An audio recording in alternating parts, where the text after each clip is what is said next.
విశ్వక్సేన మహారాజు. కాబట్టి మనము గణపతికి మొదలుగా శుక్లాంబరధనంతో మొదలు పెడతాం, కానీ పూర్తిగా షోడశోపచార పూజలు విశ్వక్సేనుడికే చేస్తాం. అలాగే ఈ విశ్వక్సేనుడు స్వామి వారికి సేనాధిపతి కూడా.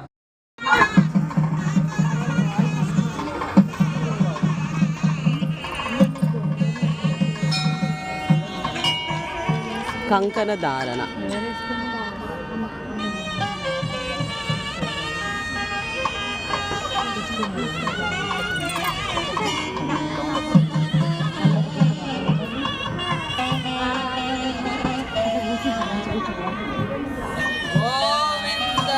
గోవింద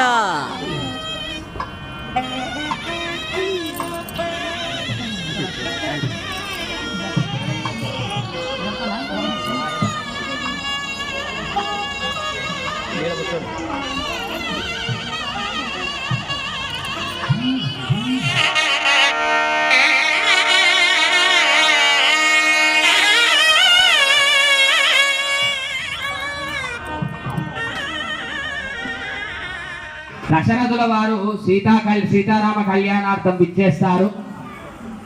మనం పెళ్లి కొడుకు వాళ్ళు రాగానే ఏం చేస్తారు? పెళ్లి కూతురు తరపున అత్త, మామ, బామ్మర్ది ఎవరైనా కావచ్చు, అయ్యో వచ్చిండ్రు, వాళ్ళకి ఏమన్నా లోటైతే ఎక్కడ కోపాలు వస్తాయో అని వంగి దండాలు పెట్టి బామ్మర్ది కాళ్ళు కడిగి అరిగిపోయేదాకా కడిగి నెత్తి మీద ఎత్తించుకొని లోపలికి తీసుకొస్తారు. అలాగే ఇయ్యంపులు వాళ్ళని చాలా జాగ్రత్తగా మర్యాదగా తీసుకొని వస్తారు, ఎందుకంటే తేడా వస్తే ఎక్కడ కోప్పడతారో అనే భయం.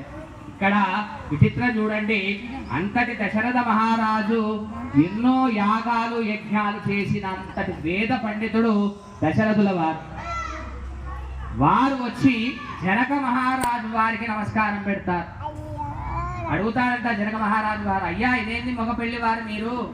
మేము కదా మీకు నమస్కారం చేయాలి, మేము కదా మీకు గౌరవించాలి, మీరు మాకు పెడుతున్నారు, అందులో మీరు వేద పండితులు, ఎన్నో యాగాలు యజ్ఞాలు చేసిన వారు, సర్వశాస్త్ర కోవిదులు, మీరు ఇలా చేయడం మంచిది కాదు కదా అంటే ఒక సన్నివేశం, ఒక చిన్న మాటతో జనకుల వారి నోటి వెంట మాట కూడా రాదు. ఏమిటయ్యా అంటే, అయ్యా మీరు దాతలు అన్నాడంట. దాతలు అంటే ఎవరిని దానం చేస్తున్నాడు? వారి కన్యను దానం చేస్తున్నాడు. ఎందుకు దానం చేస్తున్నాడు అంటే, వారి ఇంటి నుంచి వచ్చిన కన్య వల్లనే కదా వీరి ఇంటికి వంశాంకురం వచ్చేది. కాబట్టి వంశాంకురం రావాలంటే కన్య ఇంటికి రావాలి. అలా అంత వంశాన్ని అభివృద్ధి పరిచే, వంశాంకురాన్ని ఇచ్చే కన్యనిచ్చినప్పుడు ఎవరు గొప్ప అవుతారు ఇక్కడ అంటే, ఆ దశరథుల వారు అన్నారు, అయ్యా నేను కాదు గొప్పవాడిని, నేను స్వీకరిస్తున్నాను, మీరు దానం చేస్తున్నారు, దానం చేసేవారే గొప్ప అన్నారు.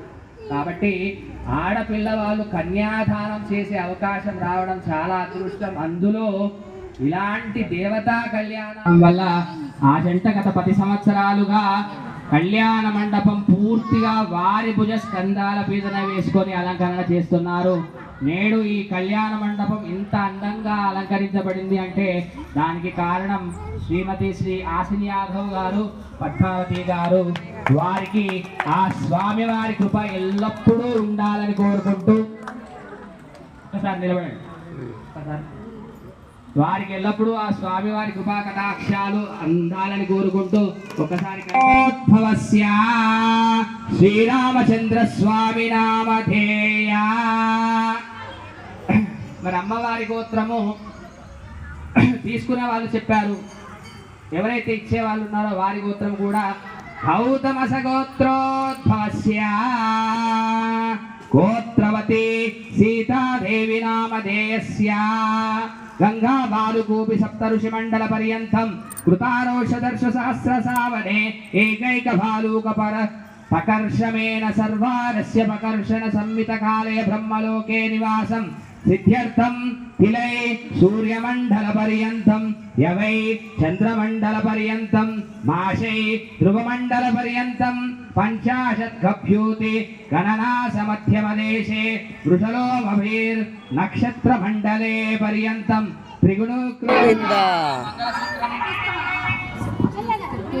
మంగళసూత్రం అందరి దగ్గరికి వస్తుంది, తొందరపడకండి.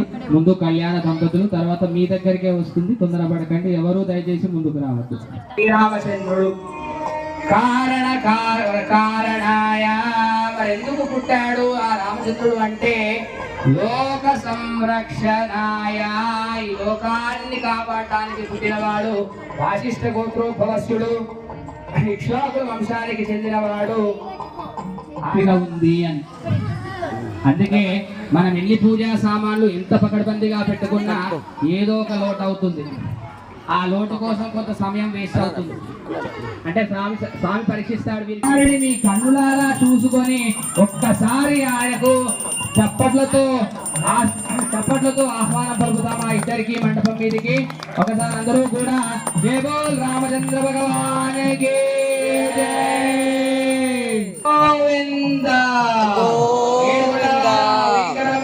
గోవింద. అందరూ కలసాలతో చప్పట్లు చేయాలి.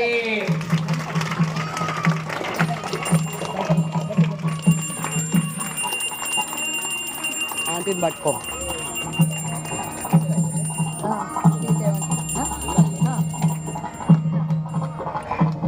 గోవింద గోవింద గోవింద.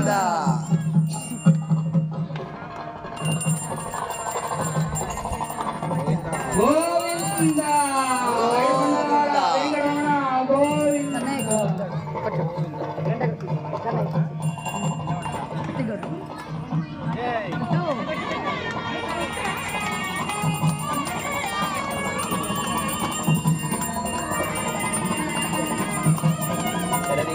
చెప్పండి. స్వామివారికి గోవింద గోవింద.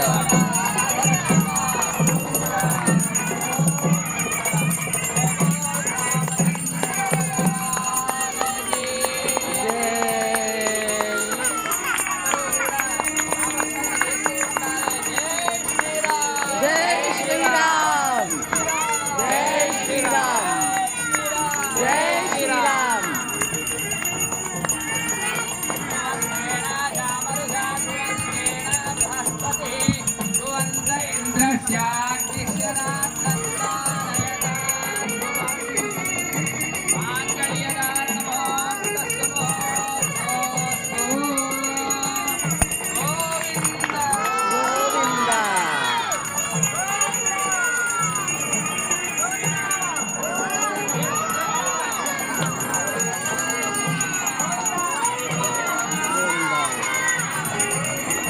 గోవింద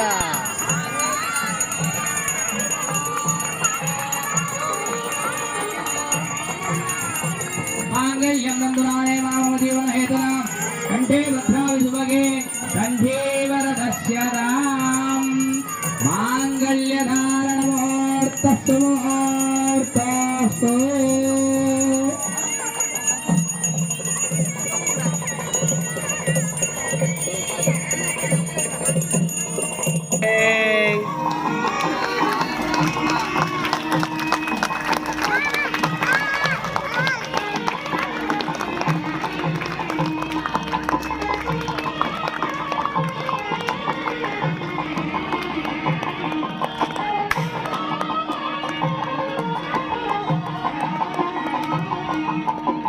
శ్రీరామ్ జై శ్రీరామ్ జై శ్రీరామ్ జై శ్రీరామ్ జై శ్రీరామ్ జై శ్రీరామ్ జై శ్రీరామ్ జై శ్రీరామ్ జై శ్రీరామ్ జై శ్రీరామ్ జై శ్రీరామ్ జై శ్రీరామ్ జై శ్రీరామ్ జై శ్రీరామ్ జై శ్రీరామ్ జై శ్రీరామ్. గోవింద గోవింద ఏడుకొండలవాడ వెంకటరమణ వెంకటరమణ గోవింద గోవింద గోవింద గోవింద గోవింద ఏడుకొండలవాడ గోవింద గోవింద.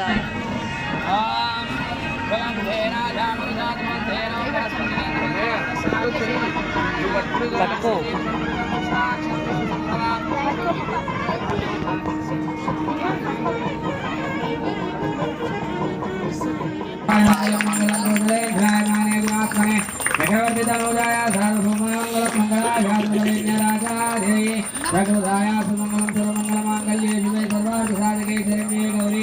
నారాయణీ నమోస్తుతే.